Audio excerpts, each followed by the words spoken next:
will call to order the Transportation Committee meeting of February 15th, 2022. May we have a roll call, please? Chaplin here, Dessart here, Krajewski, Ozak here, Pachalski, Here. and Zay. Here. All right, we have a quorum. Just on Chairman's report, we got a staff report of our 2021 strategic initiative update. So again, those are the 4 points that we discussed before at length, and I don't need to go over, but it was a very nice report from staff.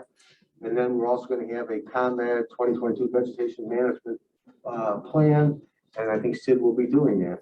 We have no public comment. May I have a motion to approve the transportation committee minutes of January 2022? Motion is second. Any changes, alterations, or corrections? All in favor say aye. Aye. Opposed? The ayes have it. Next is number 6. May I have a motion to combine 6A through G, which are either decreasing close or revised cost sheet. So I have a motion and a second. All in favor say aye. Aye. Opposed? The ayes have it. Now may I have a motion to approve 6A, which is permanent materials, decreasing close, 6B, DLC, professional engineering services, decreasing close, C, which is K-Tech specialty coatings, decreasing close, D, petroleum traders, Corp, decreasing close, E, Vulcan Inc., decreasing close, F, wholesale direct, decreasing close, and G, HBK engineering revised direct cost sheet. Motion in a second. All in favor say aye. Aye. Opposed? The ayes have it. Next is item 7.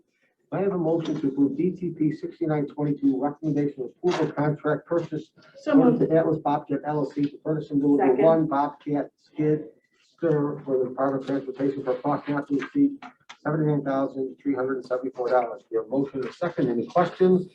All in favor say aye. Aye. Opposed? The ayes have it. Next is a motion to approve 2022-22 recommendation of approval contract purchase order to Wheatland Title Company professional title service as needed for the Department of Transportation for amount not to exceed $25,000. I have a motion and a second. Second. Thank you. Any change? All in favor say aye. Aye. Opposed? The ayes have it. Next is 8, which is amending resolution. Motion to approve resolution DTR 46D-20 amendment to resolution DTR 46D-20 for the local public agency agreement between the County of DuPage and the Illinois Department of Transportation for 31st Street from Myers Road to York Road to decrease the county cost $1,187,828.70. We have a motion and a second. Any questions? I don't remember that we got a second. Second. I thought we would just kind of get that second right away. Dawn, that's your job. You want my motion and my second. She wanted to hear that Like $1,187,000 this, and I know we don't have a second. Can't hear all the way over here in the corner. Yeah, a motion and a second. Any questions? All in favor say aye. Aye. Opposed? The ayes have it. Next is 8B, which is a resolution DTR 19821, amendment to a resolution DTR 19021. Thank you.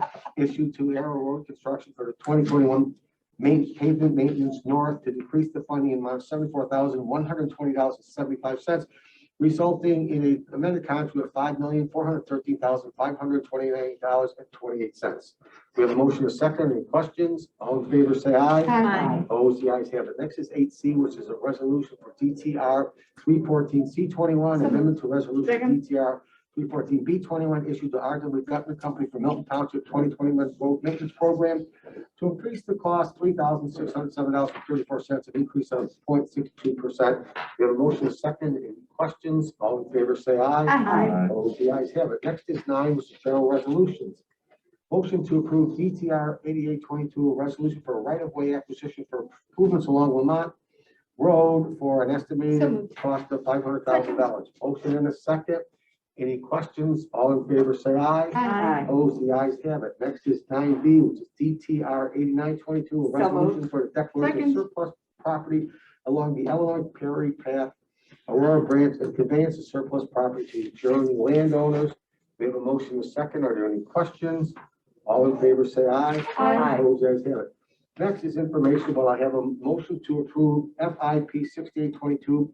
Recommendation for approval of a contract to Sheffield Safety Loss Control LLC for professional safety program management services for a total contract not to exceed $100,000. I have a motion to second. Any questions?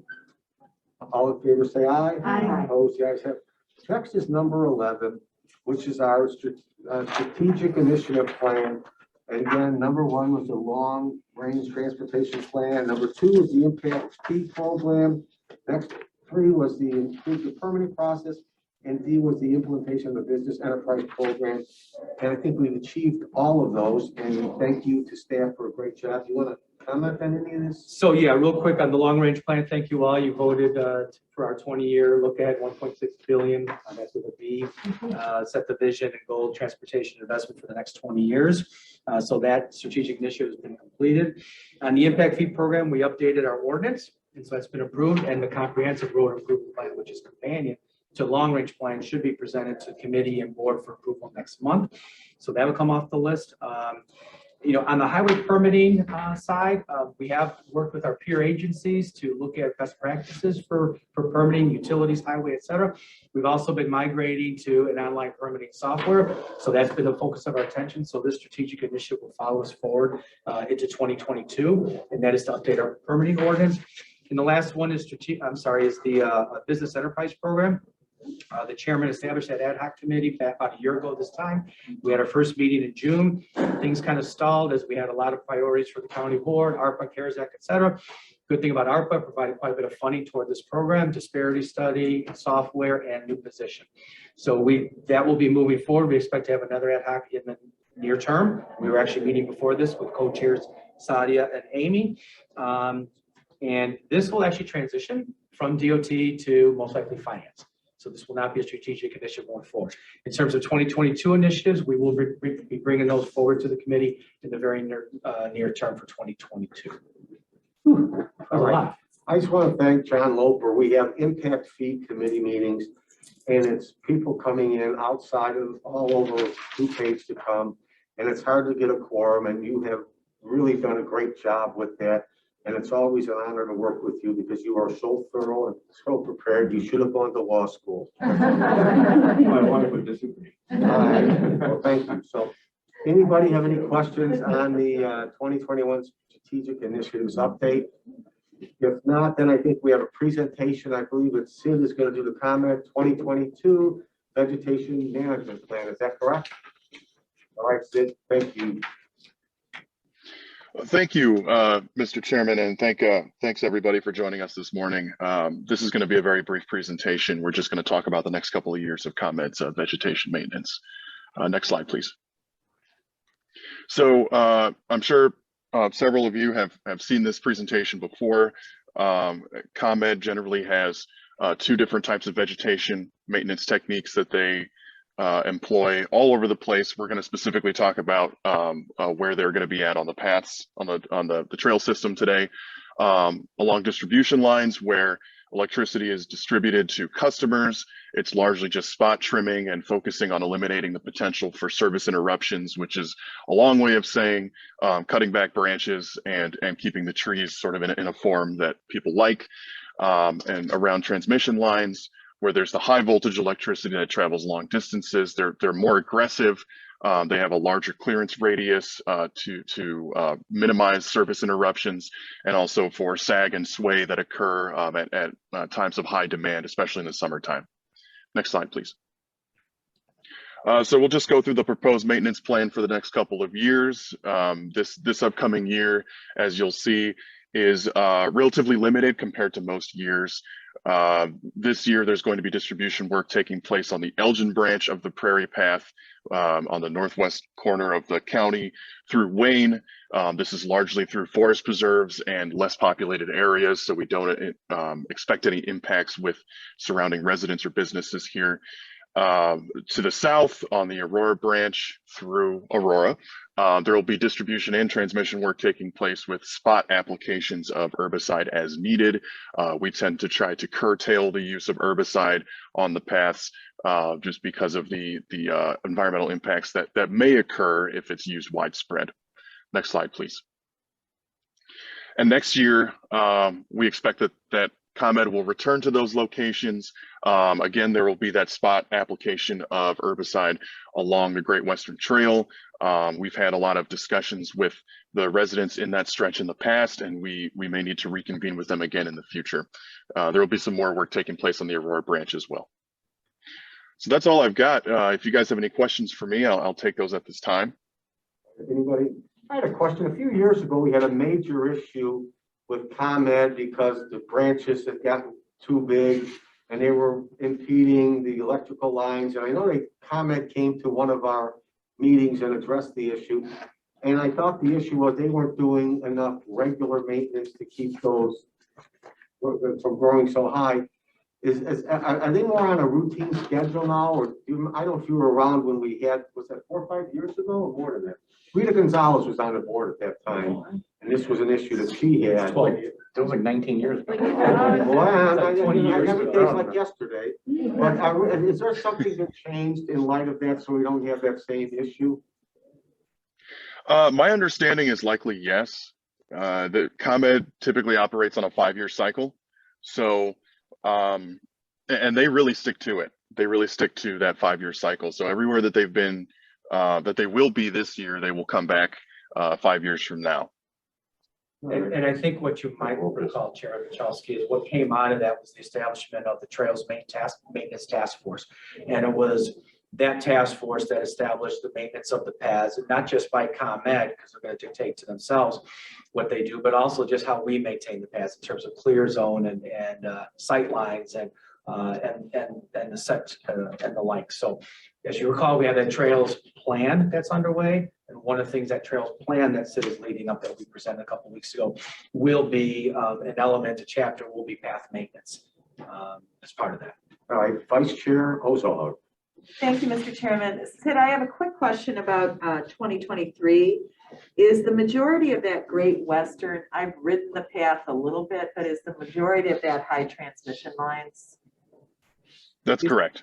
Yeah, so they'll follow the first, what we saw on the first page. That's correct. Yes. Thank All right. you. Dawn? Yeah, Sydney, this is Dawn Dessart talking. I just wanted to say I'm so sorry. I know that you called me back in January when I was out of town, and just seeing your name today reminded me that you had called to talk about the trail plan. So I will call you tomorrow. My apologies to you. Yeah, no worries. Thank you. Anybody else have anything? Thank you, Sid. Appreciate it. Thank you guys. Have a good one. All right, Thank you, Sid. we're on item 13, report from our state's attorney. Okay, that's fine, Mr. Chairman. Under old business, we had that trails plan presentation January 22. And at that time, 33% of the people reported feeling unsafe at crossings. There's a discussion regarding County Farm Road and Geneva Road, which is the Great Western Trail. And I think what we need to do is discuss implementation of some plan for safety improvements consideration. And I think, Chris, one of the things we looked at was a signal warrant study, taking into consideration traffic volumes, and a study be conducted as to the increase once the weather gets nice, and report back to the committee in spring sometime as far as their findings and recommendations on that safety issue, especially at that location. Is that correct? So we're talking County Farm and the Great Western Trail. Right. So Is that Geneva right there? Geneva's south of there. The nearest one would be St. Charles. So that is a location that we looked at in the past. Signing markings, we put in a kind of an overhead sign. Back about 2015, in response to traffic volumes and usage, we did do a traffic signal warrant study at the intersection nearby, as well as at the crossing. Didn't meet the volume warrants in either case. What we've seen in terms of what the impact of COVID has had on the trail system is we have seen an uptick in trail usage. The volumes are correspondingly lower though because of COVID, so people aren't driving as much. So we're more than happy to do another warrant study, at the intersection and the crossing to see if there's anything, the two combined would warrant anything above and beyond what we have there. I think as a committee, we would want to push that, so I think that's a good idea. Jim, anything? Well, I mean, just because somebody brings it up, I mean, we've looked at this for years and years and years. I We mean, have it's- 33%, so it's not somebody. So it's I know, but we're talking specifically about one corner. I don't think 33% of the people said it's at this. Well, but I'm this saying corner. public safety was an issue and that was brought out, so. I mean, it's a difficult area. I mean, I'm more concerned about the traffic at County Farm in Geneva when we have the trail directly going across the middle of the intersection. And that's That's five- more and that's 5 dangerous lanes too. than that. I mean, we've been getting emails because of Member Schwarzy thing. I mean, they want to look at a signal at Hawthorne, which goes back to, runs next to a forest reserve that goes back to an unincorporated area that has about 40 houses. I mean, that's just, I mean, and I don't, every time we try to, the Great Western Trail, and we try to siphon people off and say, well, you just can't go straight across the street. We're gonna make you go down the signal and then come back up and go back around. Chris, what happens? Most of the time, Yeah, you have to positively Yeah. make it, direct them. And so we have one of those locations, Schmale at the Great Western. And there is evidence of people lifting their bikes over to avoid going to the intersection. So, we can do the Warren study, just to kind of validate where we're at. It has been called out. There's not an accident history there. The trails plan that we just discussed before does have a chapter on safety. We'll be looking at all the crossings and maybe identifying more or less a consistent treatment. Some of the topics brought up by others, the rectangular flashing beacons really isn't a solution on a four-lane Distraction roadway. as well. People respond differently, and unfortunately, there's a tragic accident in Cook County where one car stopped, the next car didn't, and it sends a wrong message to the user. It's not a stoplight, so they do not recommend it there. I'm not saying we can't look at it. I'm just saying, we have looked at it. I mean, I'm happy to look at it again, but we have done, I mean, we did put the overhead arms there. We've done a lot before. We've tried to, make it as safe as possible in that area. But I mean, Is everybody on the committee okay with the signal Warren study? Or should we do something else? And then I think spring would be the earliest we can get this Yeah. back. Get trail usage picked up a little bit. I mean, I'd wait till late spring, probably once. I mean, you don't want to do it right at the beginning of spring. Who knows what the weather's going to be like? No, April 21, Jim, we're doing it. Yeah, I mean, wow, there's nobody on the trail whatsoever. And you'll guarantee no soft trail at that point, right? Just in Glen Okay. Just what I wanted to hear. Chris, you have no history of accidents at that? There was a single incident involving a bicyclist, the whole family. There was a single incident, car stopped, but one didn't. And again, it's one of those situations. So that was very recent, 2020. We're just getting that data from the 10, 12 years before. Nothing bike ped related from data 2008 to before to present. So it was something that as we looked at the data, there's about a year in arrears, the data we get from the state of Illinois. So we did notice that there was something. Again, the police report indicated the county's system, signage, striping, everything was compliant. So it's just unfortunate. I know I mentioned when I was talking with Sid and everybody's staff about this. I just mentioned that I had, as a driver, for me, there was a little concerns where the path crosses in Elmhurst and York or Spring. I can't remember where it is, but I know that, like, especially if I'm going on a Saturday morning, I'm like, oh my gosh, it's like white knuckles, because kids, people, they're not paying attention. They're just walking across. So, it's really more on the driver of the vehicle to really be paying attention. But I don't know what you can do. I mean, there's not a lot you can do there. It just crosses. That's what it does. So, yeah. So that's part of one of the things that we'll be doing with the trails plan is looking at what the current treatments are, more importantly, what should be appropriate, low speed, multi-lane, high speed, multi-lane, and figure out where's that sweet spot. Everything we do is compliant with, whether it's the manual on uniform traffic control devices, AASHTO, state of Illinois, in terms of crossing, visibility, signage. So we are consistent, but do we need to look at other technology that might be evolving. All right, that's good. That's what the study's all about. So we'll schedule that and bring it back to the committee. It'll be a waste of money. We're all gonna have hover cars anyways in a few years. Other cars. Hover Like cars. George Jetson. Get George Jetson, exactly. They'll be right around the corner. Not one of those. All right, does anybody Now, else? could we have, where I live right in downtown Glen Ellen, we have a situation where the bike riders have a stop sign and do not pay attention to that stop sign. So if I have the power to do a citizen's arrest, Enforcement is a but they challenge. never stop. Get Mary a ticket pad. Yeah. We have stop signs at all of our Best. crossings. My You. car is gonna get Citizens hit. arrest. That's probably have to be. It's true. No, All right. I shall restrain myself. Consensus to do this. Yeah. So yes, Yeah. Yeah, better safe than sorry. Anything under new business? John? I support you all who are wrapping up and getting ready to sprint, but this is very, very, very important, Chris. 480 of my constituents live in Monarch Landing. Monarch Landing is at the corner of Ferry and Route 59. 480 live there. A week ago tonight, Member Chavez and I went and did a presentation there. And I brought 25 handouts with me. And I had 2 and 3 people sharing each handout. I didn't bring enough. There were like more than 60 people at this meeting. They are very, very engaged. And every single one of them, to the person, people even came up afterward talking about this. This community, because of City Gate and all along Route 59 between like Butterfield and Ferry, there's lots of apartments and condos and townhomes coming up. And these people, these very engaged people, constituents, want a traffic light at Ferry, and one side is corporate and one side is Comfort. Corporate Lane, Comfort Avenue, whatever it is, but it's Ferry and Comfort. They really want this done. And one of the members who came up and talked to me afterwards said that he was a DuPage County Board member previously. I think his name was Bob Schroeder. Yes, it was Bob Schroeder. And he assured me that this is a county road and a county project. And so here's my ask. I'd like a traffic light there. And if there's can't be a traffic light there for whatever reason, there's no history of accidents or whatever, I'd like to accompany you to a forum at Monarch Landing for you to explain to the good people there who are very engaged why we can't put a traffic light at Ferry.